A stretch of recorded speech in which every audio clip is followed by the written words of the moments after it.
Tidak ada yang diselamatkan oleh Allah kecuali siapa-siapa saja yang berpegang dengan manhaj, mengikuti ucapan Rasulullah, mengikuti tuntunan Rasulullah dan tuntunan sahabat-sahabat Nabi Sallallahu Alaihi Wasallam.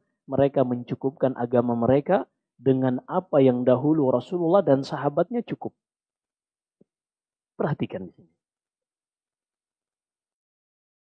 Kita memastikan, dan ini akidah, bahwasanya Rasulullah pasti di surga.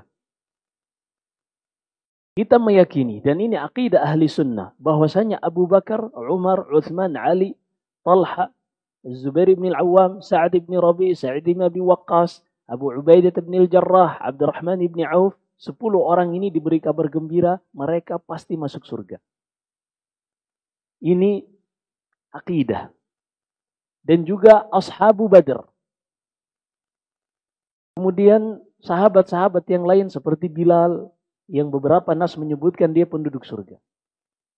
Sekarang pertanyaannya, ketika mereka ini sudah dipastikan masuk surga, tidak pernah melakukan amalan baru yang kalian buat-buat,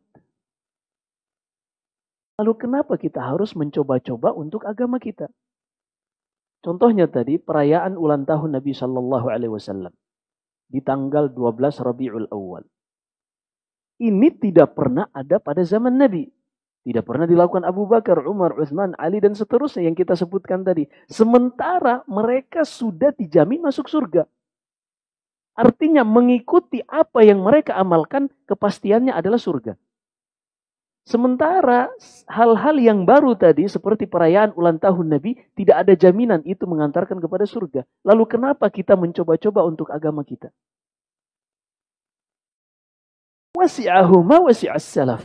Hendaknya hati kita menjadi lapang dengan perkara-perkara yang dahulu salaf, lapang hati mereka dengan hal tersebut. Kata Ibnu Mas'ud radhiyallahu ta'ala an, ittabi'u wa la tabtadi'u faqad kufitum. Kalian itu cukup mengikuti sahabat-sahabat Nabi. Tidak perlu kalian menambah-nambah. Kenapa? Karena amalan yang dahulu dilakukan oleh Rasulullah dan sahabatnya, amalan itulah yang pasti mengantarkan kepada surga. Adapun amalan-amalan tambahan kalian tidak ada jaminan mengantarkan kepada surga. Kalau seandainya tidak ada jaminan, kok bisa-bisanya kita tinggalkan yang ada jaminannya, lalu kita mencari perkara yang samar-samar yang tidak ada jaminannya yang mengantarkan ke surga.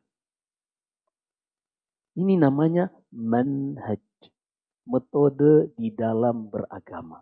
Kita mencukupkan dengan firman Allah, dengan sabda Rasulullah yang diamalkan para sahabat, diikuti para tabi'in, para tabi'ut tabi'in, hingga kepada imam madhab yang 4 dan yang selainnya seperti Al-Imam Abu Hanifah, An-Nu'man ibn Thabit rahimahullahu ta'ala, Imam Malik ibn Anas ibn Malik, Dzul Asbah, kemudian Imam Muhammad ibn Idris Asy-Syafi'i Al-Qurashi, kemudian Imam Ahmad ibn Hanbal Asy-Syaibani Al-Kufi rahimahullahu ta'ala. Kenapa kita tidak cukupkan dengan imam-imam yang sudah jelas ijma' kaum muslimin bahwasanya siapa saja yang taklid satu dari 4 imam ini, maka gugur tanggung jawabnya kalau dia seorang yang awam.